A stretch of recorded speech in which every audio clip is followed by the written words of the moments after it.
नमस्कार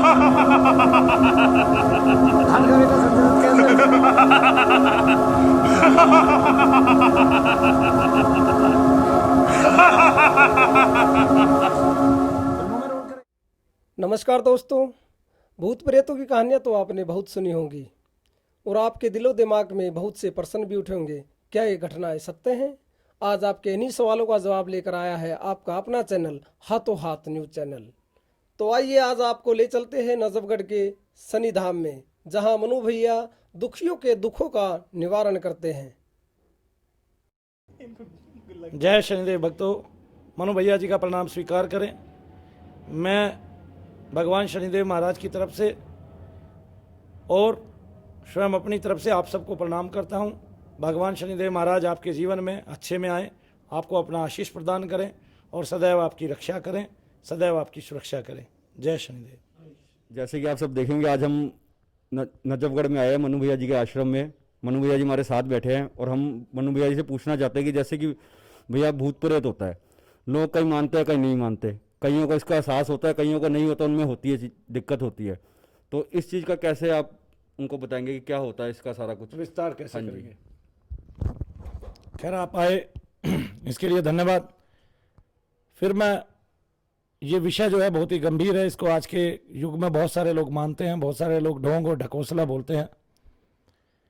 लेकिन ये जो ढोंग और ढकोसला है, ये आदमी को कहाँ से कहाँ तक उठा के ले जाता है, ये मैं आपको बताता हूँ। आज सबसे ज़्यादा जो धर्म परिवर्तन हो रहा है वो इसलिए हो रहा है कि हम लोग भूत प्रेत के अस्तित्व को मानते नहीं, जबकि हमारे धर्म ग्रंथों में ये चीज़ें बहुत बारीकी से लिखी हुई हैं। भूत डामर तंत्र है और हिंदुओं का तो एक बहुत ही बड़ा ग्रंथ जिसकी कथाएं हम सुनते हैं भगवान कृष्ण की, उस ग्रंथ की जो स्टार्टिंग है वो होती ही केवल प्रेत के उद्धार से है।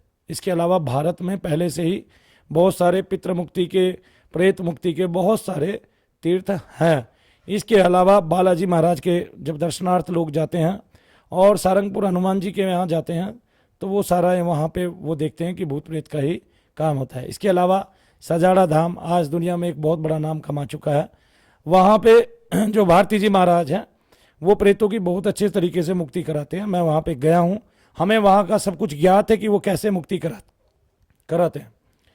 तो जो इसमें मनोवैज्ञानिक बात आती है वो ये आती है कि मैंने एक विधि निकाली है कि कोई आदमी पढ़ा लिखा है, होशियार है और वो इस विषय को जानना चाहता है बारीकी से। सबसे पहले तो वो अपनी नेगेटिविटी चेक करे।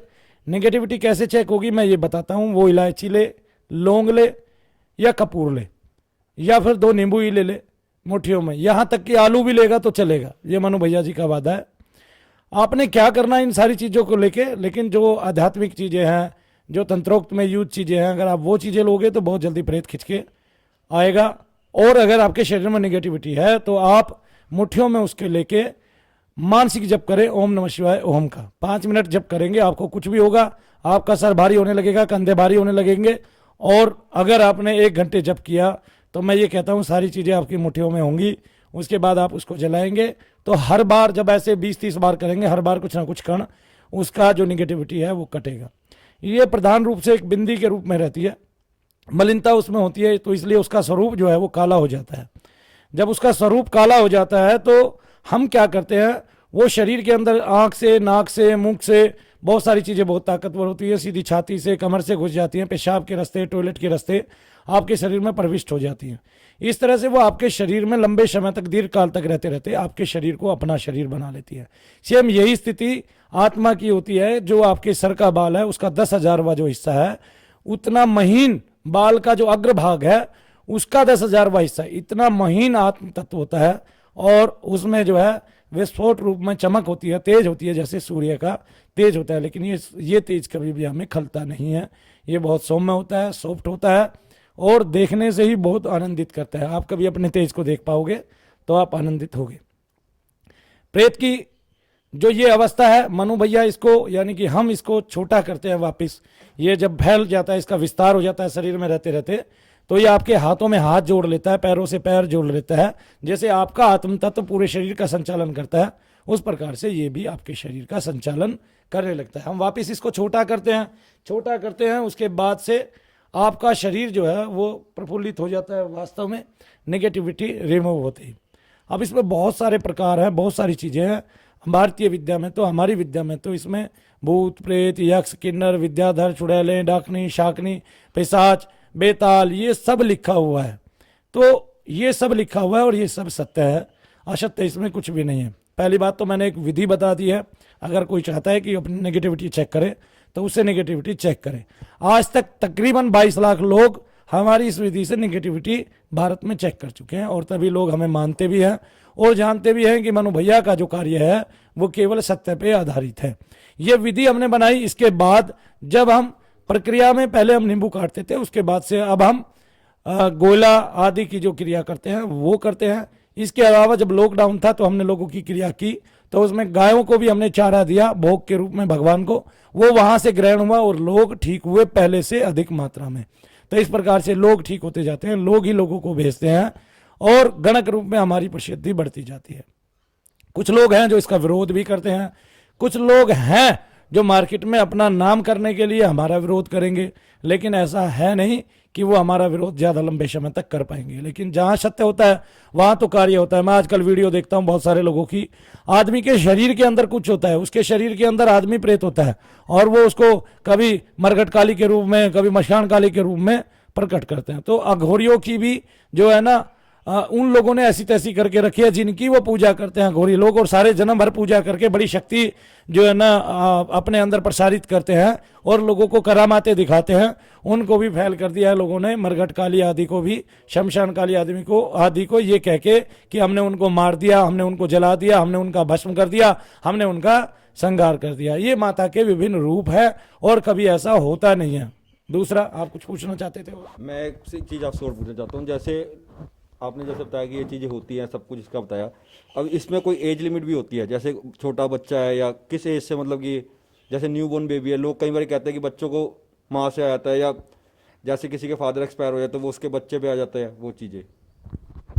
देखो मैं आपको इसमें और बहुत ही सूक्ष्म बात बताता हूँ। पहली बात तो लोग बहकाते रहते हैं, कोई भी प्रेत जिस अवस्था में मरेगा और अगर प्रेत योनि को प्राप्त होगा तो जो बच्चा होगा वो बच्चा ही रहेगा सारी उम्र, वो बड़ा होने वाला नहीं है। मैं एक वीडियो देख रहा था, उसमें बताया कि वो 49 साल पहले मरा था और 49 साल का आज हो गया है और वो अपनी भाभी के साथ रेप करता है। कितनी बुरी बात है ऐसे लोगों की जो बहकाने लग रहे हैं कि 49 साल का हो गया। वो मरा था जिसने कुछ बोलना नहीं सीखा, जिसने चलना नहीं सीखा अभी ढंग से, ठीक है, और वो माँ की गोद में मरा था, 2-2.5 साल का बच्चा या 1 साल का बच्चा, और वो फिर बाद में बड़ा होता चला गया। पहली बात तो ऐसे प्रेत आत्माएं कभी बड़ी नहीं होती है। जो जिस स्वरूप में मर जाता है उसको उसी स्वरूप की याद रहती है जो उसने नव जीवन लिया है, नया जन्म लिया है, और वो उतना ही रहता है, उसकी उम्र नहीं बढ़ती, ठीक है, उसकी आयु दूसरे तरीके से बढ़ती है, यानी कि उसी अवस्था में उसकी आयु बढ़ जाती है कि प्रेत अवस्था में ये 1 साल रहा, 2 साल रहा, 10 साल रहा, और ज्यादा से ज्यादा 33 साल इसमें आयु होती है। लोग कहते हैं वो 250 साल पुराना है, 400 साल पुराना है, 500 साल पुराना है। ना 250 साल पुरानी एक बात याद, ना 500 साल पुरानी प्रेत को एक बात याद, ना 50 साल पुरानी एक बात याद, ठीक है, किसी किसी को यादें रह जाती हैं। कोई कोई प्रेत एक्सेप्शनल केस हो जाता है, जैसे घंटाकर्ण नाम का एक प्रेत था, उसकी आयु काफी थी, वो दीर्घ समय से रह रहा था, लेकिन सब प्रेतों की आयु इतनी नहीं होती है। यानी कि ये मानिए कि 90% से ऊपर प्रेतों की आयु बहुत ही कम होती है। और लोग जब भी प्रेतों की आयु पूछते हैं तो वो खुद ही कहता है मैं 150 साल पुराना हूँ, मैं 200 साल पुराना हूँ। जब हम उनसे पूछने पे आते हैं तो उनकी एक्चुअल आयु हम अंदाजा लगा सकते हैं कि वो पुरानी एक भी बात नहीं बता पा रहे, क्योंकि 200 साल पहले कैसा राज्य था, कैसा साम्राज्य था, कौन उसके भाई बहन थे, उसको कुछ भी याद नहीं है। बिना बात के वो नाम लेता जाता है। एक बात। दूसरी बात यह है, अगर प्रेत किसी के शरीर में प्रविष्ट होकर बोलता भी है तो सबसे बड़ी बात यह है कि उसके मन बुद्धि पे, इसका मतलब उसने कब्जा कर लिया। अब जब उसने उसके मन बुद्धि पे कब्जा कर लिया तो आप उस प्रेत से दूर रहें, यानी कि आप उसको दिखाएं तो सही, इलाज जरूर कराएं, लेकिन उससे बोलना बंद करें, क्योंकि जितना आप उससे बोलते जाओगे उतना वो व्याख्यान देता चला जाएगा और हजारों लाखों बातें वो आपको बताता चला जाएगा। उसके पास ना तो बातों की कमी पड़ेगी कभी भी, और ना तो उसके पास बातों की कमी पड़ेगी कभी भी, और ना ही वो थकेगा। आप ही थक जाओगे उससे पूछते पूछते, हर बार अलग स्वरूप रख लेगा, अलग बातें बताने लग जाएगा, इस तरह से। अब मैं आपसे एक चीज़, ये सबसे सही चीज़ पूछना चाहता हूँ कि मतलब कि अब जैसे किसी को कोई चीज़ है तो उसको इसके लिए क्या करना चाहिए, कि कौन सा जैसा जाप करे, मतलब क्या चीज़ करे जिससे कि वो चीज़ उससे दूर रहे? जो प्रेत बाधा है ये किसी भी मंत्र से काटी जा सकती है, बशर्ते अगर आपको ये पता है कि आपके अंदर जो प्रेत है वो किसी गुरु गोरखनाथ जी की पूजा करता था या जिसकी भी पूजा करता था, आप उसको उसी के मंत्र से काटेंगे तो वो बहुत जल्दी कटेगा। पुष्ट भी हो सकता है अगर आप अपने मंत्र को आदेश नहीं देंगे, इसलिए न्यास लगाया गया है और विनियोग किया जाता है। तो अगर आप अपने मंत्र को आदेश नहीं देंगे कि जो शरीर में मेरे प्रेत है उसको काटना है, तो वो काटेगा नहीं, उससे वो पुष्ट और हो जाएगा प्रेत, यानी कि प्रेत उसके जप को खा जाएगा। तो प्रेत बहुत सारा जप खा जाते हैं हमारा, यानी कि हमारी तकदीर तक खा जाते हैं, ये मान लीजिए। क्योंकि जैसे नदी बह रही है, नदी में अगर आप कंकर पत्थर डाल दोगे, उसका बहाव दूसरी तरफ कर दोगे, या सरकार पुल बना के या नाला बना के उसमें से ले जाएगी उसको, तो वो सरकार कर सकती है। यानी कि कोई भी किसी के जीवन में बाधा उत्पन्न कर सकता है, लेकिन बाधा उत्पन्न करने से उसका जीवन रुकेगा या नहीं रुकेगा, या दूसरी दिशा में बह जाएगा, ठीक है ना। जैसे मनु भैया के पीछे बहुत सारे लोग पड़े हैं, लेकिन उससे मेरा जीवन कभी भी जो है वो दूसरी दिशा में गया नहीं, और निरंतर एक ही कार्य करते रहे, और वही कार्य में हमने दक्षता हासिल कर ली है और बहुत अच्छे से कर लिया है। और इस लॉकडाउन के उसमें तो हमने बहुत अच्छी जो है कृपा प्राप्त की है बाबा की। शनिदेव महाराज सारा काम करते हैं यहाँ पे, जो कहता मैं करता वो दुख भरता है, जग का है जो करता है, जग की कार वही करता है। तो सारी कार यहाँ पर शनिदेव महाराज कर रहे हैं, बखूबी बैठे हैं, भक्तों को अक्षय सुख प्रदान कर रहे हैं और सबकी मनोकामनाएं पूर्ण कर रहे हैं। हाँ, एक विषय और है, मैं समझा देना चाहता हूं। वो जो विषय है वो विषय एक है पशु की आत्मा का, जी, कि जैसे किसी पशु की आत्मा को, कुत्ते आदि की आत्मा को, भैंस आदि की आत्मा को, ठीक है, कि हाथी आदि की आत्मा को पकड़ा जा सकता है, दूसरे के शरीर में प्रविष्ट कराया जा सकता है, नहीं। उनसे हम उत्पात तो कहीं पे मचा सकते हैं उन आत्माओं को पकड़ के, लेकिन उन आत्माओं को अगर वो हैं पृथ्वी लोक पे तो, और होती हैं, लेकिन बहुत सारी होती हैं, ऐसा भी नहीं कह सकते। हाँ, कुछ लोग उसको काबू में करके रहते हैं, और वो जो लोग हैं वो भी मैं आपको बता दूं, वो मरे हुए ही लोग होते हैं, यानी कि प्रेत लोग ही होते हैं। और उनमें जो प्रेत अतुल्य या अति बलवान है या अतुल्य शक्तिशाली है, वो बहुत सारे पशु पक्षियों की आत्मा को, या हाथी आदि आत्मा को, या बाघ आदि, इन सभी आत्माओं को अपने काबू में करके, या भैंसा आदि की आत्मा को अपने काबू में करके उनसे कार्य ले सकता है, उत्पात मचा सकता है किसी एक विशिष्ट क्षेत्र में। लेकिन ऐसा बहुत कम देखा गया है। मेरे पास एक ही उदाहरण है ऐसा, वो जीवंत उदाहरण है, मैं कभी आपको बताऊंगा। तो ये एक बात है, लेकिन उस आत्मा को दूसरे के शरीर में लाकर और हिंदी में बात कराना, ये सबसे बड़ी बात है। कि इसका मतलब ये लोग जो हैं ये आपको धोखा दे रहे हैं, जो ऐसा ऐसा विचार रखते हैं, कार्य करते हैं। एक समूह बनाया जाता है, पहले भी हमने एक बाबा जी जो थे उनका हमने जो है ना विशिष्ट चैनल ही तकरीबन बंद हो गया, और उनका कार्य जो था वो केवल फ्रॉड था। मतलब आदमी को आप बुलाइए, आदमी को बताइए, आदमी का विशिष्ट ध्यान हो जाता है कि अगर आपके मुंह से ये निकलेगा, आपके मुंह से ये निकलेगा, आदमी वही निकालने की कोशिश करता है, वही देखने की कोशिश करता है। और जड़ी बूटी के नाम पे उनको जो है ना एक चूर्ण पकड़ा दिया जाता था, और उससे उल्टी करा के उसको बताया जाता था, क्योंकि उसको तकरीबन हार्ट की बीमारी में लोग खाते हैं, और उससे उल्टियां आदि होती हैं, और उसमें जो आपकी उल्टी में निकलेगा आपको पहले ही बता दिया जाता है, आपको ये निकलेगा। आदमी वही चीज़ ढूंढने की कोशिश करता है और उसी की फोटो लेने की कोशिश करता है। तो इस तरह से, बल्कि जो बड़े बड़े महात्मा हैं जो कहते हैं कल की अवतार के बारे में बताते हैं और उनके बारे में बताते हैं, वो भी लोग उनको नहीं पकड़ पाए, उनकी तारीफ ही करते रहे, ठीक है ना, तारीफ ही करते रहे, बेहद की शांति तक पहुंच गए। लेकिन यहाँ ये छोटी सी चीज नहीं पकड़ पाए, उनकी उल्टा तारीफ करते रहे कि ये आत्माओं को मुक्ति दिलाता है। मुक्ति दिलाने का कार्य क्या है मैं बता देता हूं आपको। आत्मा जो होती है वो अपने अग्नि तत्व के साथ होती है, उसमें काम होता है, क्रोध होता है, लोभ होता है, मोह होता है, सारी जगत की इच्छाएं होती है, और सेम वही स्वरूप होता है। जल और पृथ्वी तत्व यहाँ रह जाता है, आकाश तत्व बड़ा ही सूक्ष्म है, और जो वायु तत्व है उसको और अग्नि तत्व को लेकर वो प्रधानतः आगे बढ़ती है आत्मा, और तब वो अग्नि तत्व का सहारा लेकर उस अग्नि तत्व को ही हम काटते हैं, जिससे उसकी इच्छाएं, काम, क्रोध आदि लोभ खत्म हो जाते हैं, और उसका श्वेत होना स्टार्ट हो जाता है। श्वेत होने के बाद वो ना तो किसी तांत्रिक की पकड़ में आती है ना कुछ। ये सब चीजें हमने करके दिखाई हैं आमने सामने, और 1000 लोग भी होंगे तो भी हम करके दिखा देंगे। जैसे हम बिना बताए हम उन्हीं लोगों को बताकर कि मैं इन लोगों का जप कर रहा हूं, उन लोगों के शरीर में मंत्र दूतों को छोड़कर मंत्र शक्ति दिखलाकर ये बता दूंगा कि उन लोगों के शरीरों पे 15 से 20 मिनट के बाद असर होने लगा, और उन पे दबाव पड़ गया, उनके कंधे भारी हो गए, किसी का सर भारी हो गया, कोई झूलने लगा। ये सारे कार्य करके हम दिखा सकते हैं बाकायदा, ठीक है। हमने जो भी चीज की है आज तक वो सिद्ध ही की है। उल्टा इस दरबार की एक विशेषता और है कि हमने जब से शुरू किया था आज तक हमारा जो खर्च है वो घटता जा रहा है। क्योंकि अब एक चीज होती है कि आदमी को यहां तक चल रहा है, और हमने चलना कहां तक था, केवल मंदिर की जमीन तक। उसकी प्राप्ति होने के बाद हमें कोई इच्छा नहीं है, हमारा एक बार मंदिर बनने के बाद जो हमने ये 2,000-4,000 रुपये खर्च हुआ है ये और भी कम होता चला जाएगा। अब हमने जो है तकरीबन अपनी ज़मीन पे चले जाना है, लोगों के कल्याण के लिए हमने कार्य करना है और ये खर्च और कम और कम और कम होता चला जाएगा। लास्टली ऐसा भी हो सकता है कि मनु भैया आप सबसे यहाँ पर आने के बाद कुछ ना ले और आप लोगों को भगवान से प्रार्थना करके ठीक करें, और लेकिन इसका प्रतिफल भी हमारे पास बढ़ रहा है। अब मंत्र में जो शक्ति है ये वो विशिष्ट है। अब जो चीज़ें आपकी, जो क्रियाएं आपकी निकलती है वो विशिष्ट है। पहले में अब में क्या अंतर आया है ये बात तो जो हमारे देखने वाले हैं हर्ष कुमार जी, मैं उन्हीं से आपसे पूछवाता हूं, क्योंकि वो बहुत अच्छा देखते हैं और जब से वो हैं मेरे पास मैंने आज तक जितने लोगों को ठीक नहीं किया था वो एक साथ आते ही 6 से 8 महीने के अंदर बहुत सारे लोगों को ठीक कर दिया है, बहुत सारे। यहाँ तक कि पुरातन भी जो 2-4 बचे हुए थे वो भी लोग ठीक हो गए हैं। फिर भी चैनल के माध्यम से एक बात बता देता हूं कि जो लोग 10 से 20 गए थे यहाँ से और जिनको जल्दी थी ठीक होने की, वो लोग आज भी ठीक नहीं है और उन लोगों के वापस फोन भी आ लिए, उनमें से कई लोग आ भी चुके हैं और कई लोगों की बड़ी दुर्दशा हो रही है, भारी दुर्दशा हो रही है। दूसरा, लोग कहते हैं कि हमारे दरबार में आने के बाद अगर आप किसी दूसरे दरबार में जाएंगे तो यहाँ के जो दरबार से आपको शक्ति मिली थी वो वापस आ जाएगी। ऐसा होता नहीं है और ना इसमें कोई डीएनए होता है, ना कोई लाइन होती है कि आपका कोई संबंध है वो टूट जाएगा, ये हो जाएगा, वो हो जाएगा। पितृ जरूर आपके होते हैं, लेकिन पितरों की मुक्ति के लिए हमने और भी सरल साधन कर दिया है।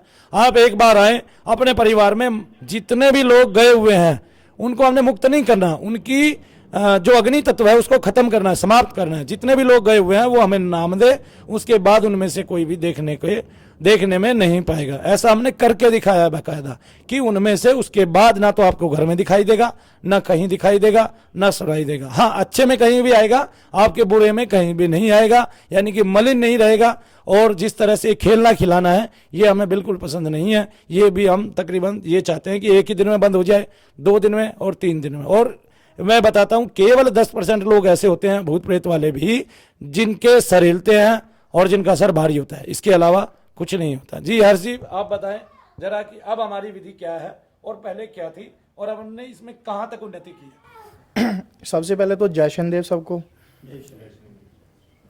देखा जाता है कि पहले की किसी में कोई भी भूत होता है, भूत की प्रक्रिया जैसे भैया बता रहे हैं, अग्नि तत्व जितना भी होता है, आकाश और जितना भी सबको लेके एक प्रेत आत्मा होती है।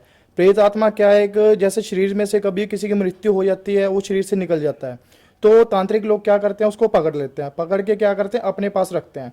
और लोग सोचते हैं किसी को भूत आ गया, कुछ छोड़ते हैं तो अपने नॉर्मल प्रक्रिया से कई छोड़ते हैं, कई क्या करते हैं अपनी कितने कितने दिनों की, कई सालों की अपनी तपस्या करते हैं। उसी साधना को लेके सबसे ज्यादा वो अपने पहले तो देवता को, इष्ट को मनाते हैं काफी टाइम तक, उसको मना के उसके तत्व जो भूत पकड़ आता है उसके तत्व के साथ उसको छोड़ते हैं। लोग क्या कहते हैं भूत आ गया। अब अभी तक हम काम कर रहे थे, देख रहे थे, क्योंकि नॉर्मल भूत को काटने के लिए काफी टाइम लगता है, अभी तक ये ज्ञान नहीं था कि इसके पीछे भी कोई रहस्य हो सकता है। तो इसके पीछे हम देखा, काफी मेहनत करी है भैया के साथ, दिन रात काफी हद तक करके उसके बीच में क्या पाया गया कि कोई ना कोई देवता होता है। जैसे कि यह शमशान काली है और बजरंग बली के कई रूप है, अलग अलग रूप है। पर बजरंग बली को लोग क्या करते हैं, ज्यादातर माड़ी क्रिया के बीच में नहीं करते हैं, ये क्या करते हैं भक्ति प्रदान करते हैं। जैसे कि मशानी माता है और काल भैरव है, महाकाल है आदि और भी अन्य देवता हैं जो कि लोग गलत प्रक्रिया से करके इनके ऊपर भूत प्रेत छोड़ते हैं। कई तो क्या करते हैं सीधे ही किसी भी देवी की साधना करके उसको सीधा छोड़ देते हैं। अगर किसी के ऊपर सीधा रात को 12 बजे क्रिया करी जाएगी तो वो हमेशा मारन क्रिया के बीच में आएगी। जैसे कि मदानन माता है, मदानन माता का क्या काम होता है, अगर किसी का भी कोई भोग होता है जाके मदान में दिया जाता है। इधर किसी को उस देवी को भोग दिया जाएगा, उधर उसके ऊपर कोई भी ना कोई चुड़ैल के रूप के बीच में जाके वो प्रक्रिया करेगी। जैसे कि लोग कोई उसको चेक करेंगे, कोई चुड़ैल बताएगा, कोई क्या बताएगा, ये इतने आसानी से जल्दी नहीं करते क्योंकि ये एक देवी रूप है। देवी रूप को क्या प्रार्थना करके अच्छे से मना के जिसने जिस चीज की साधना करी है वो अच्छे से उसी को ही, कहने का मतलब काट तो सकता नहीं है, कभी भी देवी देवता कोई नहीं करते, उसकी साधना करके उसको पीछे हटा के अगर जो चुड़ैल है उसका रूप बना के ही उसका अग्नि तत्व निकाल के उसको शांत किया जा सकता है। लोग वो बेकार हैं, सब कुछ कर रहे हैं। जैसे कि कहते हैं हम किसी का मुस्लिम देवता पकड़ते हैं, कोई भी जैसे कि हिंदू देवता का काली ये वगैरह कितने भी अन्य देवता हैं, कोई किसी की काट नहीं करती, कोई कुछ नहीं होता। इनको क्या करा जाता है, इनकी प्रार्थना करके हमेशा इसको पीछे करके और जो भूत साथ चल रहा है हम उसको काटते हैं सबसे ज्यादा। ये प्रक्रिया है हमारी। ये हमारी प्रक्रिया आपने सुनी और लोगों का ठीक होना यहाँ पे जारी है। फिर भी मैं हर तरह की परीक्षा के लिए पूरे भारत के सामने तैयार हूँ। अब क्योंकि हमें जो चीज अब मिली है उसमें हम लोगों को ठीक कर रहे हैं बिल्कुल बकायदा, और लोगों की जैसे कि बताया कि ये जो देवी देवता है जिनके हमने नाम लिया, ये बहुत सारे देवी देवता ऐसे हैं जिनके साथ प्रेत का चलना तय है, क्योंकि प्रेत इनके चेहरे हैं, मतलब सेवक हैं, सेवादार हैं। तो जब ये देवी देवता भेजे जाते हैं तो प्रेत इनके साथ रहते हैं। अब आप जैसे 2 प्रेत किसी के शरीर से निकाल लोगे तो 2 प्रेत और आ जाएंगे, फिर 2 निकालोगे तो 2 और आ जाएंगे, फिर 4, जब तक खाली नहीं होंगे, मतलब 100, 150, 1000 प्रेत भी आ सकते हैं। लेकिन हमने आज तक किसी के 1000 प्रेत नहीं निकाले हैं, ना हमने बोला है किसी को कि आपके ऊपर 40 है, 45 है, 50 है। ठीक है, ज्यादा से ज्यादा शरीर में 1 या 2 ही प्रेत होते हैं। कोई कोई ऐसा व्यक्ति विशिष्ट हो जाता है जिसको 4 से 5 प्रेत आ सकते हैं, वरना तो खुले प्रेत घर में रहते हैं 2, 4, 5, बस, इससे ज्यादा नहीं होता है। यानी कि 8, 10 प्रेत बहुत होते हैं किसी के पूरे परिवार में, यानी कि एक आदमी में नहीं, पूरे परिवार में। और जब हम काटते हैं तो हम देखते हैं एक के बाद एक आ रहा है, एक कट गया फिर एक आ गया, एक कट गया फिर एक आ गया। ऐसा नहीं है जो एक के बाद एक आ रहा है, इसका मतलब उसके पीछे कोई ना कोई देवी देवता लगा हुआ है, किसी ने देवी की साधना करके उस देवी को प्रेतों के साथ बांध के भेजा हुआ है, मतलब देवी को भेजा हुआ, प्रेत उसके सेवादार है। तो जैसे ही एक जाएगा दूसरा सेवादार ऑटोमेटिक अपने आप आ जाएगा। इस तरह से आपके घर में जो है प्रेत बाधा सुनिश्चित की जाती है और ये दुख बढ़ता जाता है। क्यों? क्योंकि जो आपके लिए जप कर रहा है वो बार बार जप कर रहा है। आप देख रहे हैं कि लोग चलते हुए किसी को टोक देते हैं, थोड़ी दूर जाके वो गिर पड़ता है, चोट लग जाती है, कुछ भी होता है। किसी मकान को टोक दिया बनते हुए को, वो मकान गिर जाता है, टेढ़ा हो जाता है, उसमें दरारें पड़ जाती हैं और उसका वो होता है। तो जब हम अपनी कल्पना से यानी कि कलपते हैं किसी को, इसके लिए क्या कहेंगे, या श्राप देते हैं मन ही मन, या देख के जलते हैं उसको, तो हमारा एक परमाणु जो है उस तरह का, यानी कि बुरा परमाणु है, ये अच्छा परमाणु नहीं है। जब हम आशीर्वाद देते हैं तो अच्छा परमाणु हमारी ऊर्जा का एक अच्छा तत्व निकलकर उस आदमी की ओर चला जाता है और वो उसको दुआएं देता रहता है, हमेशा खड़ा हुआ उसके आसपास। तो इसी तरह से अच्छा और बुरा होता है, वो बुरा बुरा करता है और अच्छा अच्छा करता है। हमें अच्छे परमाणु छोड़ने चाहिए, अच्छी ऊर्जा छोड़ना चाहिए, अच्छे शब्द छोड़ने चाहिए वायुमंडल में, क्योंकि सभी शब्द प्रवृत्ति है और वो जो प्रवृत्ति शब्द है वो वायुमंडल को शुद्ध करते हैं। आज भी गीता की वाणी कर्मण्येवाधिकारस्ते मा फलेषु कदाचन, गीता की वाणी, गांधी के शब्द, ये सब आकाश मार्ग में गूंजते हैं, इनको पकड़ा जाता है। अमेरिका ने, नासा ने ये सब क्लियर करके दिखा दिया कि इन सब शब्दों की जो तरंगे हैं विशिष्ट, वो ही वो पकड़कर उनसे बहुत सारे इन्वेंशन कर रहे हैं, यानी कि इजाद कर रहे हैं। तो ये जो इतनी सूक्ष्म बातें हैं ये धीरे से कोई बता नहीं पाएगा। और मैंने इस विषय को बहुत खोला हुआ है, पितरों के बारे में भी बहुत खोला हुआ है। एक व्यक्ति जो है वो इससे कैसे ग्रसित हो सकता है, कैसे कैसे पीड़ा में आ सकता है एक परिवार, वो भी हमने सब बताया हुआ है। तो आप मनु भैया के पास आइए, जब वहां आप लूट रहे हैं, इतने पैसे दे रहे हैं कहीं भी आप, तो आप एक बार मनु भैया जी को जरूर जरूर आइए और यहाँ पर अपना इलाज कराइए। लेकिन अभी नहीं, कम से कम 1 महीने बाद, वो भी जब भारत सरकार भीड़ के लिए मान्यता दे दे, वरना नहीं। हम लॉकडाउन का भी पालन कर रहे हैं, हमारे पास 6 से 7 आदमी बैठे हुए हैं, 2 चैनल वाले भी हैं। लेकिन इसके बाद जैसे ही शुरुआत होगी तो हम एक एक करके आदमियों को देखेंगे और कोशिश करेंगे उनको 2 से 3 बार में ही फ्री करके उनके घर में भेज दें। और मौका है हमारे पास अच्छी सेवा का, और मनु भैया ने सेवा करनी है। जब तक शरीर में ज्ञान है, शरीर में प्राण है, तब तक मैं सेवा करूंगा, ये मेरा प्राण है। जय शनिदेव, जय शनिदेव, जय शनिदेव।